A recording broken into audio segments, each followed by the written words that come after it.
Hey guys, welcome to Crazy Burger. So we are on our final 5 cartridges, checking them out on the Super Pocket. Just checking them out for compatibility and if they are playable, any issues that might occur from playing these carts. This is the home computer collections 1 to 5, and I'm going to go through them, play some of the games, highlight any issues. Now some of these games and carts, obviously they utilised keyboards on some games like C64 and Amiga, and some of those buttons have been mapped to the shoulder buttons. So I'll try and highlight some of them, and if they are obviously playable, not playable, if it causes any issues. So without further ado, let's have a look at C64 Collection 1.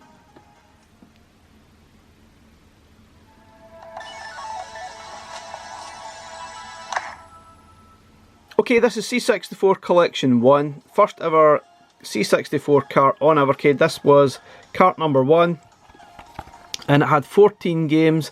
Now it's probably not the classics that we're all hoping for, although there are a few games on here that you might consider classics, such as Lee and Impossible Mission. There's a few other reasonably decent games, but definitely this cart is not for everyone. I'm not even sure it's massively suitable for the Super Pocket or even Evercade in general, but still I actually did enjoy some of the games on here. Some I'd rather not have. Still missing those classics that we'd love to see, like IK Plus, Creatures, Turricane, that type of thing, but will we ever see them on Evercade? Really hard to say. We've got Summer Games, Jumpman, Movie Monster Game, Jesus, terrible, Subterranea, Alley Cat, Winter Games, Lee, Marauder, Battle Valley, Street Sports Baseball, Impossible Mission, Gateway to Apshai, Stormlord and Iridus Alpha. An interesting selection of games, couple of decent classics for sure, but overall, is it worth buying for your Super Pocket? Are there any issues that we should be made aware of? Let's find out. Let's have a look at some of the games and I'll highlight any issues that I've found. Okay, let's have a look through some of the games. I'll highlight any obvious issues that would stop it from being playable on here, like obviously shoulder button usage, small text, that type of thing, or any sort of gameplay problems that I've found. But yeah, let's have a quick look at Alley Cat. That's a pretty reasonable game, bit weird, not sure what's happening, but let's have a look at it. Now I've noticed that some of the games load really quickly, like this one, the loading time is instantaneous. Some games are a little bit slow, not many though, many are as quick as this one to actually load, which is great. Now obviously you can see the text isn't the greatest, but it wasn't that great on the EXP either, so I'm not going to hold that back. It's kind of like a shooting racing game, this one. Never really worked out exactly what I was supposed to be doing, but there's things you can collect, you can move your ship up and down, but it's still completely playable, I think. But is it good? I'm not sure. I'm not entirely sure. Obviously it doesn't utilise the shoulder buttons, so there's no major issues there. But what do you do? I have not got a clue. So one thing I've kind of noticed here in this game is that when you push up and down, obviously the ship goes up and down so you can avoid some obstacles and enemies, that type of thing. I'm pretty sure you're supposed to go faster, but I can't remember which button it actually is. It just seems to be going at the one pace, but I can't see anything mentioned in the controls. I thought it was just by pushing up. But other than that, I don't see any massive issues in this game. So we've also got Battle Valley, which is pretty decent stuff as well. Really enjoyed that. Gateway to Apshai, it's a kind of a RPG style game. Let's have a look at that. Now some of the games you do need to utilise that on-screen keyboard to actually get started, and that's just by pressing the select button and it brings up the on-screen keyboard. A lot of the time it is just by pressing or choosing the function buttons up the side or the numbers at the top, and then just pressing this enter button after you've made your selection, and then press select to get rid of it again. But there's not many games in this collection that utilise that at all. This game does take a little while to actually get going for some reason. I'm not really sure why. I think the other game on C64 Collection 2 is exactly the same. It seems to take ages to load. But this is actually a really cool kind of an RPG style game, where you make your way through each of the levels trying to find the sword of, is it the Sword of Fargol? Is that the sequel? I can't remember. But it's pretty good fun. It does look very, very basic, but it is actually a lot better than it looks. So you can see here it doesn't actually utilise the shoulder buttons, which is fine, but it does have a few different actions that you need to select to attack, find items, that type of thing. But it's still playable and fine.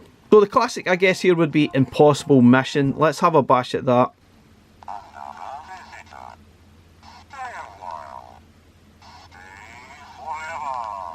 That speech is certainly sounding a little bit dodgy, but there's no massive issues with this game. It is pretty basic to play, control the character, that is. Not really a basic game as such, because it's pretty in-depth. You need to search all the objects for pictures and clues. It's a bit of a weird one. Never actually completed it. But I think utilising the save states, I've certainly got further than I did on the C64. But it's still a very tricky game. Now if you want to restart the game, you can obviously start with a different kind of a setup. So you can just press the reset or run stop button, I think it is, or restore. Yeah, if you want to start a different map, you can just press the restore button and it'll load in a different type of map. Because when you played this on the C64, it would basically just be completely random what level you actually started at, or the layout, that is. So if you don't like the initial layout that you get, just hold that down, press the restore button, and you'll get a completely different layout. But totally playable and enjoyable on the Super Pocket. So I read this alpha, weird as heck, don't understand that one. Jumpman, an absolute classic, I really enjoy this one. Certainly some of the games do take a little bit to get started. You need to press the start button on this occasion. It seems very varied what button you need to press to get started. Usually it's either one of these two buttons or the start button. A little bit inconsistent from game to game. Now this is where we have to utilise the on-screen keyboard. Not a major issue to stop you playing the game. Just make your choice and then you can get started. So I'll press 1 here and then press, I think it's return, which is this button down here, to get started. Then just press select to get rid of it. Oh, you need to choose the number of players. So it's very annoying, but this was exactly the same on the XP or VS, so it doesn't really matter that it's on the Super Pocket. It's the same scenario, but the game is still completely playable. And yeah, you're just collecting all these circles on each level, avoiding that annoying dot, using the B button to jump. Yes, the ladders are a bit sticky to sort of manoeuvre yourself on, but still a really good fun game that I really enjoyed playing on the EXP. I thought it was great stuff and stupidly addictive, and it'll probably be the same for your Super Pocket. But still, very tough game to play. Just be careful that you can't just jump off a platform, you will probably die. I think there's only so far you can actually fall. It's a little bit silly and frustrating at times when you're playing through the game. But still, it's an excellent title. And we'll have Jumpman Jr. coming to C64 Collection 3, which we will see February 2024. Pretty much more of the same, I think. And I'm going to get hurt by this thing, aren't I? Oh, I dodged it. Happy days. Great little game. Okay, also, might as well play Lee. This is a really cool game. Absolutely love playing this. Is there any issues on here? Let's find out. So again, this one is utilising the function button, so you need to press select to choose F7 to begin the game basically, and that's it. So no major issues, and then you can get going. Buttons are pretty easy. You got a jump button and you've got an attack button. You can also press up to jump as well. So the idea is to collect all the lanterns on each stage. You can attack the other ninjas as well, or just ignore them, doesn't really matter. And defeat the Incredible Hulk ninja thing. And move on to the next stage. Great game, I absolutely loved it. Now it was super hard on the Commodore 64, but utilising the save states, it's certainly more playable, and I actually completed it. It was great, I loved it. So Marauder it's alright, not amazing, but it's got a nice sort of soundtrack to it. Stormlord, yeah, weird stuff, but it's playable, it's okay. Baseball, yeah, not the best street sports we've got on here. Subterranean is surprisingly pretty good shooter. Probably too easy, I guess. But it's absolutely fine on the Super Pocket. There's no shoulder button usage, and there's no utilising the keyboard either, so absolutely fine. It's probably just a little bit too easy, I think. But it's still a reasonably fun shooter, and it does look pretty decent on the Super Pockets. Okay, we've got summer games. Not really sure this is one for your Super Pocket. I'm not really sure it's for Evercade at all, to be honest, but yeah, it's okay if you want to play through the different events. Movie Monster game is absolutely awful. Certainly up there with one of the worst games on Evercade. Winter games, more of the same from summer games. Some playable, some not, I don't know. I think waggling that D-pad sometimes to utilise strength up and down doesn't really work for me, so I'm not going to play through the games. for me they're not really for any Evercade device, so for the Super Pocket it's not going to be any better. And that's it. Overall, not really a bad collection. No massive usage of the shoulder buttons, really just the utilisation of the on-screen keyboard, which isn't a major deal. So it's a reasonable collection of games, not the classics that we'd love to see unfortunately, but it's reasonable good start on the home computer collections. Okay, this is C64 Collection 2, it is cart number 2, and again it has 14 games. Not really sure why we've got 14 games again, but that's the sort of golden number that they've picked. Another selection of games from Hewson and Epix mainly, with a few other sort of software houses there as well. But, another selection of games. Is it as good as the first one? Is it better? Not sure. It's pretty much more of the same. A few recognised classics. Yep, we've got Impossible Mission 2. Is it as good as the first one? Probably not. Uridium, Cybernoid, Nebulous. Probably the most well-known games there. Quite enjoyed Sword of Fargo, but unfortunately I think it does utilise some of the shoulder buttons. Amongst some of the other games, like Cybernoid also uses the shoulder buttons. Now most of the time it is just for selecting bombs or missiles, that type of thing. So is it playable? Will it cause any issues when you're actually playing the game? But anyway, let's have a look at some of the games in action and I'll highlight any issues that I've found.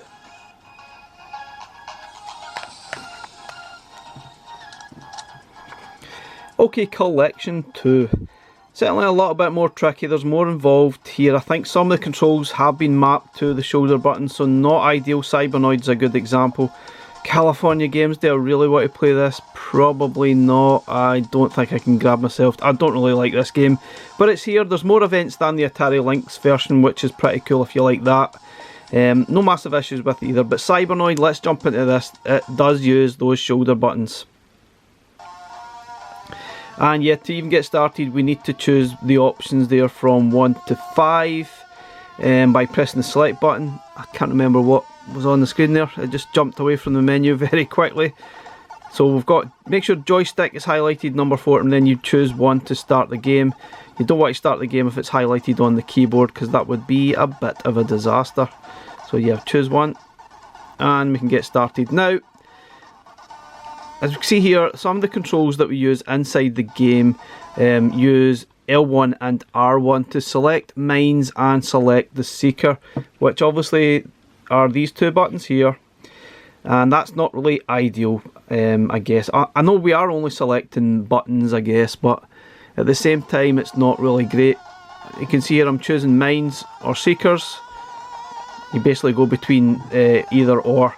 Depending on which one you want to utilise within the game. This is a really rock solid hard game, but I guess if you utilise those save states you can make some progress through it. And yeah, you can either only listen to music or the sound, which isn't great I guess, but you will die lots and lots and lots, and you can utilise the shield as well by pressing one of the buttons. Can't remember what one it is. Cycle through, which one is it? Can't remember. There, that's it, the shield. So here I'm got a shield on, I can get past, that type of thing. So yeah, you need to utilise and sort of scroll through the different options you can see at the top here. These guys are indestructible, so you kind of just have to bypass them. And yeah, so once you sort of get familiarised yourself with a lot of the game controls and the fact that it is tough, it's actually not a bad game. It's not the worst, I guess. All you have to do is select the different options on L1 and R1. So it's just about playable, I would say.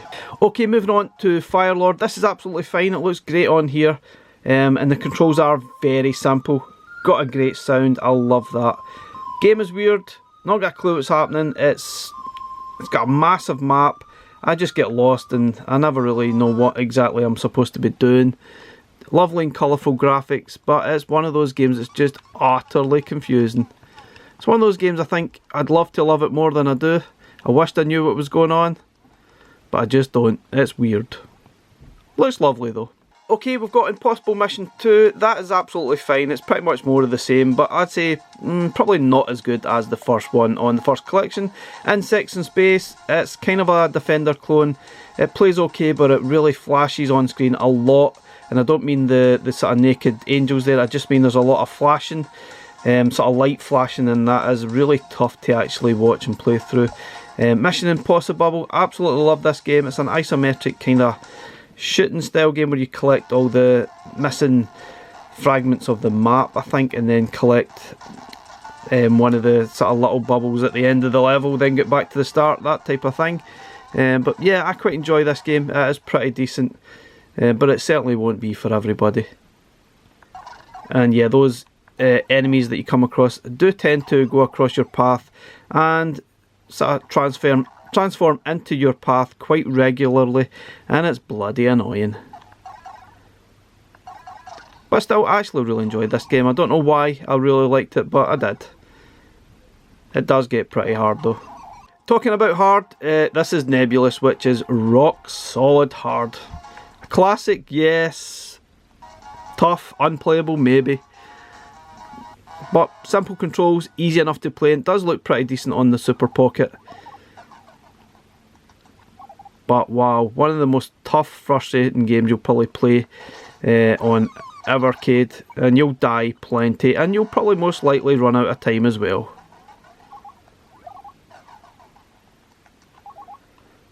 This one definitely takes a lot of patience to get any progress through the game. Oh Jesus, things like that happen all the time and it's just annoying. Okay, Pit Stop 2, absolutely fine, decent enough sort of racing game. We've got Slayer, it's another kind of shooter, not bad, not amazing.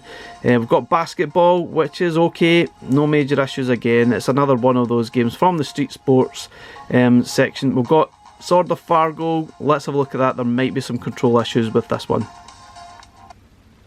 Now this one does take forever to load, I'm not sure why, because it is pretty basic looking, not sure what it's doing, but it's very slow. It's kind of like maybe we've got a tape version of the game rather than like a cartridge or a disc version. That's pretty much what it reminds me of. It's taking forever to load in. Okay, after about maybe a minute or so, it does eventually load. It's like it's generating the levels randomly for you. And it's one of those kind of, I can't remember the name of these games. It's obviously a kind of strategy RPG game. A little bit like those board games, I guess. But you don't really have much control over the combat. The game just takes control over it itself. You only have control over the actual movement of the knight, and your idea is to try and find the Sword of Fargo by making your way through the different stages. Now, no massive issues, I guess, with that, but the game does utilise some of the shoulder buttons you can see here, so, and there is quite heavy use of it. You get light on, off, healing potions, Bury Gold, light spell. It's not massive, it's not a major pain, but it's certainly something to be aware of. And any game that utilises those shoulder buttons on the XP, as heavy, might not be the most comfortable or enjoyable to actually play through. So something to be aware of for that game. Okay, next up we've got Uridium, an absolute classic, no doubt about it, on the Commodore 64. And this one actually looks and plays fantastic on here. No massive issues with the controls, pretty straightforward to play through. Don't ask me what you're supposed to do. I try to just destroy everything that you can see. Try and stay alive as long as you possibly can.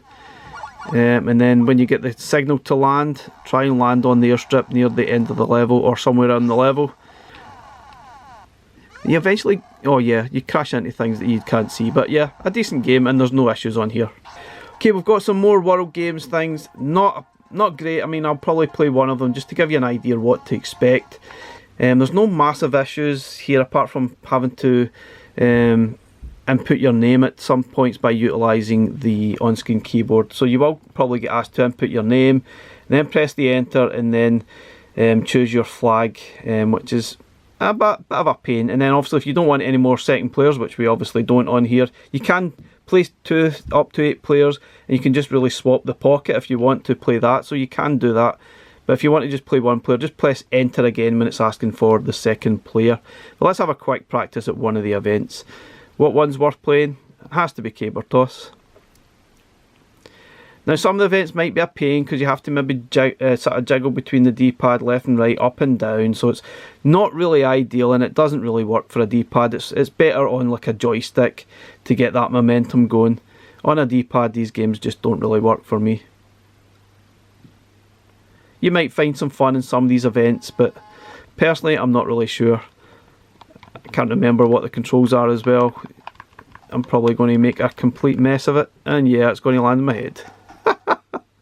Yeah, you definitely need to learn those controls. Check the manual because the controls are listed for each of the events in the manual. Okay, we've got Zamzara, the final game on this collection. This also utilises the shoulder buttons too, which we'll have a quick look at. And it's basically by selecting the different weapons that you've got. And this game is absolutely solid as well. So as you can see here, you need to select the web mine or select missile. So that is utilising these buttons again at the back for the different weapons here. Now these were obviously mapped to keyboard controls on the Commodore 64, but instead they're obviously mapped to the shoulder buttons, which is fine I guess, but on the Super Pocket it's never ideal at all. And this game is absolutely solid. I'm not entirely sure what I'm supposed to do at times. I'm not great at it at all. Can't remember what one I need to choose. I need to hold down the fire button, I think. That's it, something like that. Without dying, but it's really, really tough.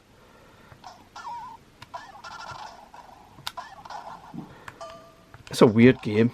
It really is a weird game. But if you've got the patience to put through that and then utilise the shoulder buttons, then you might find this one alright, I guess. But personally, not really for me. I find that just a little bit too weird.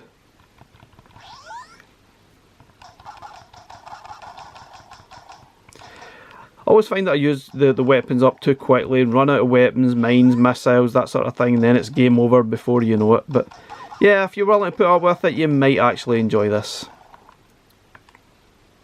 So guys, overall not bad, maybe not as good as Collection 1 for me, and it does utilise the shoulder buttons a lot more than Collection 1, so you probably have to bear that in mind if you're going to pick up. Personally, if you were going to pick from one of the collections, I would pick C64 Collection 1 rather than the second one.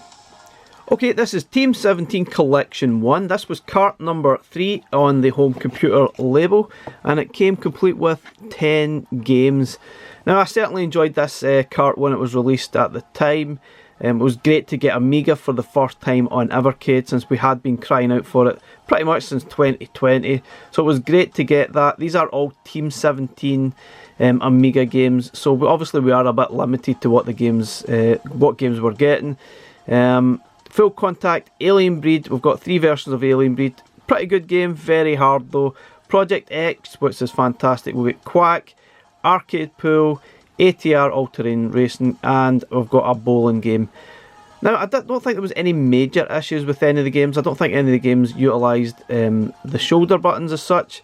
But some of the games, maybe like Arcade Pool, some of the text was pretty small. But overall, it's probably pretty decent, I think. But anyway, let's have a look at some of the games, and I'll highlight any issues that I've found, and let you know if this cart is indeed still worth buying for your Super Pocket.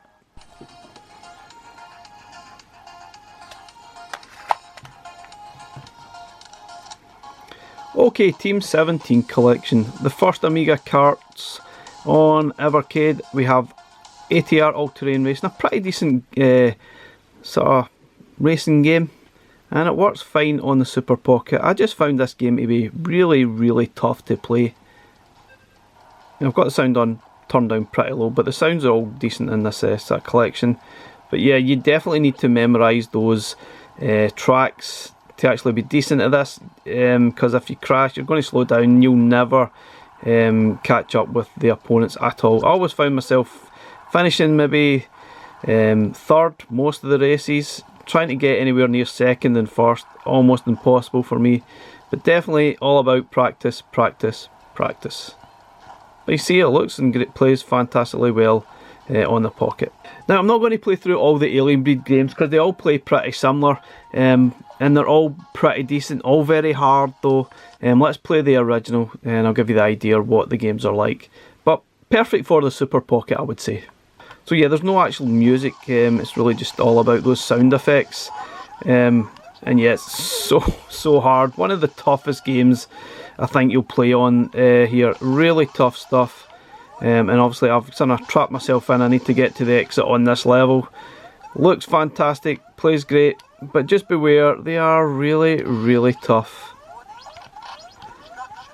And I'm most likely going to die very, very soon. I'm not going to make the exit. I've went the wrong way.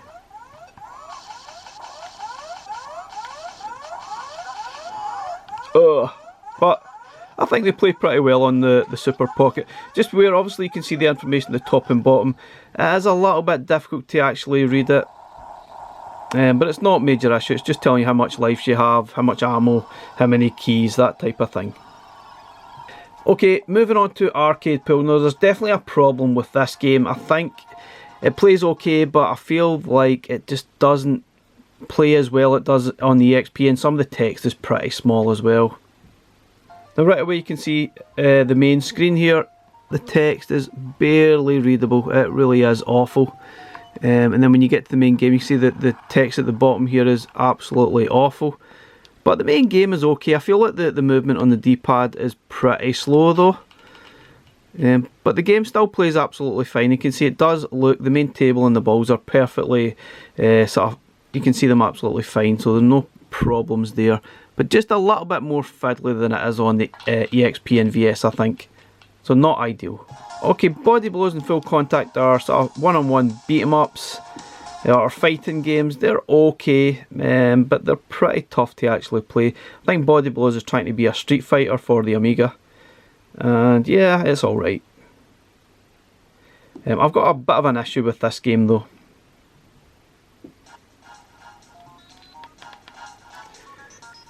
Okay, so the main issue I have is that one of the buttons seems to reset the game on I think it's either this or this button resets the game completely back to the start. So if you're in the middle of playing or fighting and you get a little bit overexcited and press that wrong button, it's going to completely reset the game, and that is really frustrating.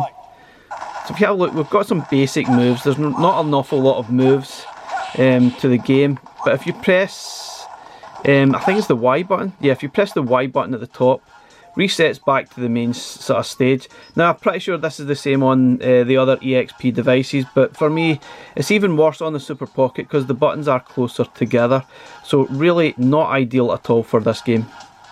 Hi guys, Future Crazy Burger here. I'm just jumping into my own video. When I got round to the editing, I realised I'd missed something from the Team 17 Collection 1. One of the shoulder buttons is a pause button in the fighting games. I think it's either Body Blows or Full Contact, whereas you can press this button accidentally while you're fighting and it would pause the game, and it's really annoying. I would show it, but got an issue with my Team 17 Collection. It doesn't recognise on the device anymore. Now I thought it might have just been the Super Pocket, but it doesn't work in the EXP, my VS or anything. No matter what I do, in, out, shake it all about, it just does not work at all. A little bit annoying. I'm not sure what's going on. I've tried a few different things, in and out, shake it all about again, but do the hokey cokey, nothing absolutely works. So Blaze, if you are watching, any chance you could send me a free copy of this? That would be nice, thanks. But seriously, that's a bit of a pain. Absolute nightmare. Anyway guys, let's get back to the video. Kingpin, it's alright, it's a sort of bowling game. Project X though, fantastic, but again, I think that utilises the shoulder buttons, so are not ideal there. But it's still a really good shooter. I think this is fantastic stuff.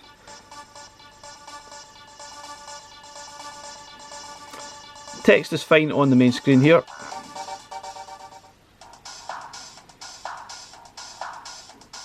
And we've even got a story. Does anybody care? No. Okay, so you see the main game, absolutely fine, looks great, but look at the bottom of the screen, you can barely read up on the power-ups that you can select from, which I think you use the shoulder buttons to choose them, maybe? Yeah, so you've got, oh yeah, so it's just the shoulder button toggles that menu on or off, but I think you probably need it on. So yeah, I'm obviously mistaken there, it's only for doing that on and off. So it's no major big deal, it's just turning something on and off, so you don't actually need to use it at all. So yeah, I'm mistaken, this game is absolutely fine, it plays great, no major issues with the controls at all. Okay, we've got Quack, which is absolutely brilliant. This is the last game in the collection, and this is really good stuff, and I think this is probably the game that looks best on this little screen. Bright and colourful graphics, lovely music, very simple to play as well.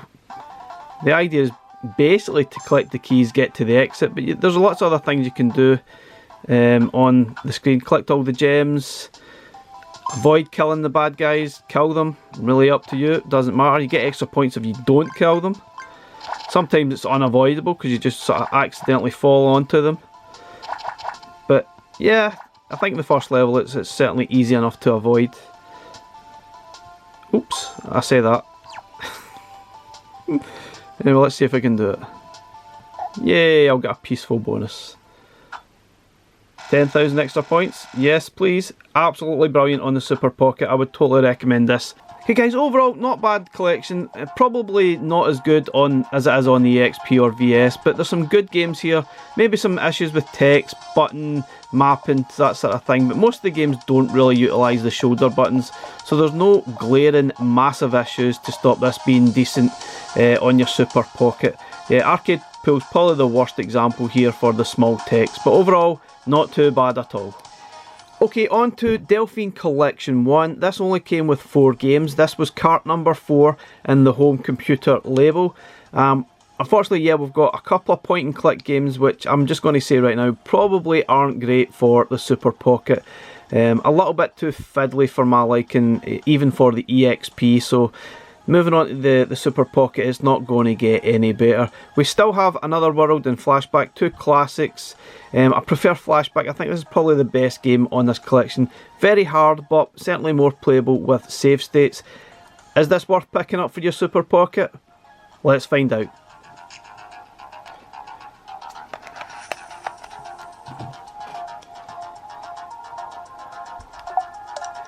Okay, on to the Delphine Collection. Now we'll stick to these 2 games first. Let's have a quick look at Another World.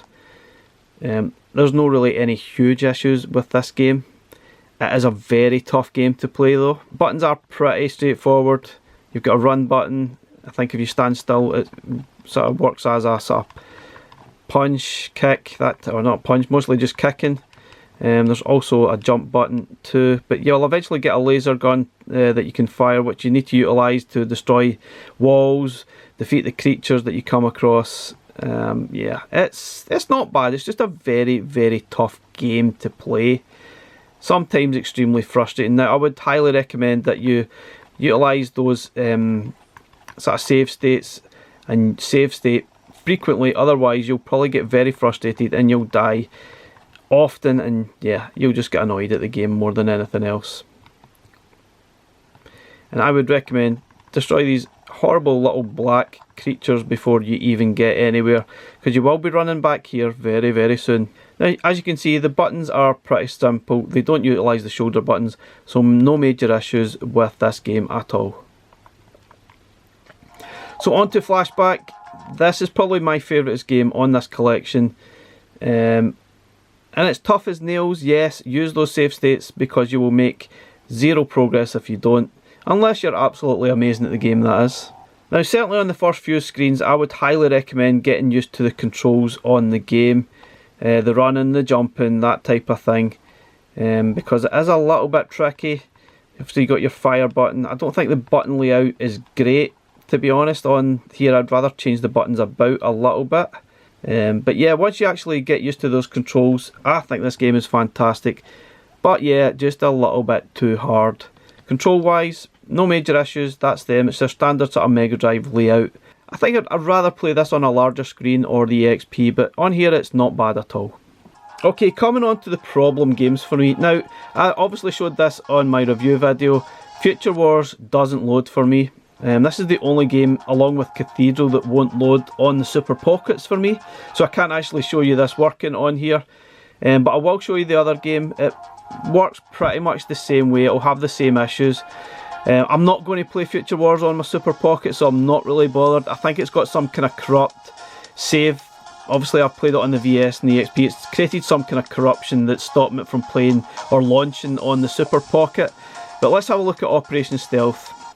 Ideally, I don't think this is the device to play these games on at all. Far too fiddly to be enjoyable.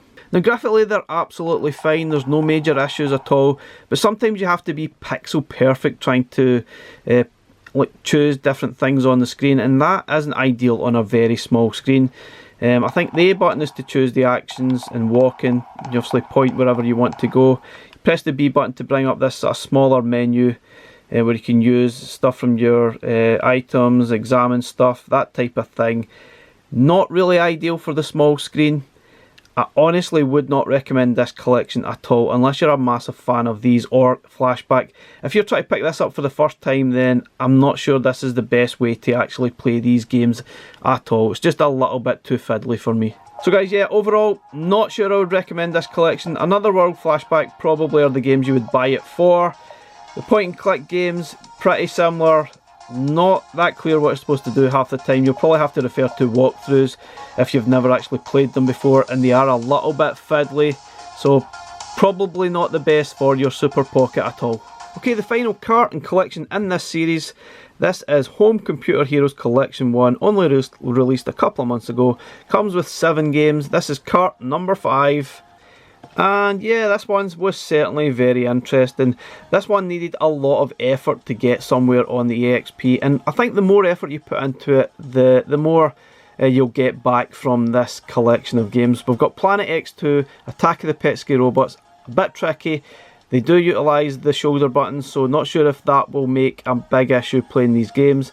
We've got Farming Simulator C64 Edition, also uses the sort of shoulder buttons, though not a major issue, it's just for selecting vehicles. The Sword of Iana, really great game on the EXP. Is it good in the pocket? Who knows? Citadel Remonstered, great on the pocket, no doubt about it, but it does utilise the shoulder buttons for strafing. Will that be an issue playing it on the pocket? We'll find out. And we've got Tanks, Furry and or Fury, Bridge Strike as well. 2 reasonably good games. Will they work on the pocket? Is this cart worth picking up? Let's find out.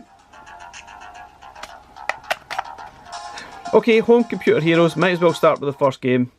And this one does utilise the shoulder buttons, as do some of the other games on this collection.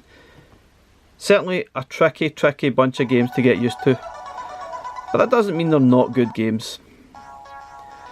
Now the first thing you'll probably notice is the scrolling on this is jerky as anything. That's nothing to do with the Super Pocket, because that's how the game it was made. You've got the X button to search for items, and then once you get some items you can sort of select them. I think the controls are L1 and R1 cycles the weapons and items, so again that's these buttons here on the back. Not a major problem I guess, but maybe in the heat of the moment it might become a bit of a problem. So don't approach this game as if it's a shooting game, because it really is not. That's not the best way of taking out the enemies. You really have to be sort of strategic and treat this game like a kind of puzzle game, a strategy game to make progress. Use your environment to your advantage to kill those robots and move on to the next stage.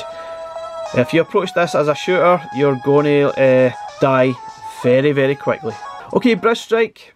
This is pretty good stuff and it works absolutely fine. It's very basic control wise, so absolutely fine. So obviously this is a River Raid clone. That's a pretty good one as well. And it's absolutely fine to play on the Super Pockets. The controls are very basic, so there's no major issues stopping you from playing this at all. Pretty tough though. I'm not sure the collision detection is really that decent, to be honest. I've crashed a few times when I don't really think it was my fault. That's my excuse anyway. Okay, Citadel Remonstered, an excellent game, yes, but it utilises the shoulder buttons for strafing, so probably not ideal. Bit of a pity because it looks amazing on the Super Pocket. So yeah, as you can see, it looks amazing. You can press the B button twice. That you might have this view as default, but if you press it again twice, it sort of makes it full screen, and obviously that's a lot better for the Super Pockets. I think this game is fantastic, but yeah, you obviously have to bear in mind that strafing is using by pressing this back buttons here for stepping left and right, and trying to utilise that as well as holding on to the other buttons. It's a little bit of a stretch on the fingers, so it really isn't ideal at all.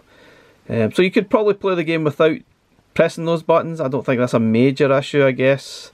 If you've got long fingers, then even better for you, but ideally, not great, but it's a fantastic game nonetheless. I think it's one of the best looking games and one of the best, most suitable games for your Super Pockets, even bearing in mind those shoulder buttons.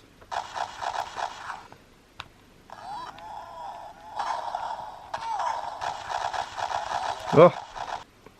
Okay guys, something I would like to raise about this game just before I go. The default difficulty is set at hard when you actually start the game. So go in here and probably change that to, you've only got two options, easy or hard. Now easy is still pretty difficult, I feel, but if you have it set at hard, I feel the game is absolutely impossible and very frustrating. So yeah, go in here to start with before you even begin the game. Okay, Farming Simulator C64 edition. This one is probably fine. It does utilise the shoulder buttons, but it's not a major problem. It's not a fast-paced game, so it's not really an issue. And all you're doing is selecting the different vehicles that you can use in the game, from your tractor to combine harvester. But it's pretty easy to do. You press the R1 button for the combine harvester, and then the L1 button for the tractor, or it's the other way about, sorry. So it's not a major problem, pretty easy stuff, and it's a decent enough game, pretty relaxing to play through. Won't be for everyone though. Okay, Planet X2, now this one is a major problem from the Pocket. It utilises the L2 button a lot as a hotkey, so probably not the greatest. It is a little bit fiddly. And we need to press X to start the game. It's very in-depth. I would highly recommend watching some videos, watching some walkthroughs, reading the manual to make some progress here. You've obviously got your options what you can use, which is obviously these face buttons here, but once you get into the nitty-gritty of the actual game, if you look at the controls, it does utilise the L1 button, the R1 button, and the L2 button toggles music. I think the L1 button, which is this one over here on your left hand side, obviously, that is like a hotkey. And it will, if you use that in conjunction with a lot of other controls, when I'll show you, we press X to build. You can just about clearly see that. You hold down the L1 button and you can choose X, Y, or whatever it is to build different things. It's not the worst, to be honest, but it's not ideal that you're utilising those buttons quite heavily in this game. So I would say it's probably not perfect for your Pocket. But if you like this style of game, then it might be worth putting through that pain to actually play these games. Because once you get to grips with this game, it's actually pretty good fun. Okay, Tanks Fury or Fury, I still don't know what that one is. This is ideally meant as a multiplayer game. You can play it as a single player game, and control wise it's very basic, much like Bridge Strike, so it's easy enough. Just don't try to read any of the text on the menu here, because it's absolutely impossible. I've no clue what it's saying. Which option do you choose? I think it says 1 player, 2 players, versus mode, options, credits, exit game, but the text is so small it's absolutely ridiculous. Yeah, it's a single screen game, and the idea is to destroy the other enemies before they destroy you. You can destroy the backgrounds and collect the flags again. I don't really know what to do, to be honest. It's pretty good fun, but I'm kind of clueless at what you're supposed to do. It is supposed to be a multiplayer game where you try and outkill your opponents basically, and then move on to the next stage. But for me, it gets kind of boring pretty quick. Okay, last game on this collection, and it might be the game that you would buy this cart for because it's absolutely fantastic and it works fine on the Pocket. Let's have a look at the Sword of Ayana. Now, just like a few of the other games, you have to get used to those controls to get started. You've got a few different run buttons, jump buttons, and you need to get your head around that before you make some progress. But once you do, absolutely amazing. It's a larger game than you probably think. I've been playing this maybe for 5-6 hours and I've still not finished it. And the combat takes a little bit of getting used to. It's more of a dance rather than combat. The idea is probably stand back from your opponent, let them swing, and then move in for the kill, and then just keep doing that till they are dead. But I think this game is fantastic, and I've been playing this non-stop, and I'm probably going to play it till I complete it. There are sort of mid-level bosses here and there as well. They're not really that difficult. Sometimes you look at them, they look pretty fearsome, but most of them are absolutely fine. And as I said, the best thing to do is just create this as a dance, let them do their thing, and then swipe away till you get your hits in. And yeah, save state often as well, because you'll probably fall from a great height and forget. So take your time and just do that. It makes more sense when you're actually playing it, but for me this is probably one of the best games released on Evercade this year. I think it's absolutely brilliant. But where will it lie on my top games in 2023? Time will tell. Okay guys, so that is the end of our series, looking at every Evercade cart on the Super Pocket. I think reasonable collections here, some decent stuff. Not sure they're totally perfect for the Super Pocket. Maybe the first C64 Collection is certainly probably better than the second one. There's probably too many issues with the second one. Team 17 certainly pretty decent, I would pick that up. Not necessarily sure about Delphine and home computers. Some good games on there, yes, but given the fact that a lot of these games have sort of small text or point and click games, or games that utilise the shoulder buttons too heavily, might cause issues. But if you like some of these games and you want to pick up, then by all means, there's no major glaring issues, I think, that would stop you from picking them up. But yeah, you just have to be aware that it might be a little bit more problematic playing these games on the small screen. Anyway guys, thank you very much for watching through this series. I hope that's helped you make some choices on what carts to pick up for your Super Pockets. Thanks for watching. We'll catch you again in the next one. Bye for now.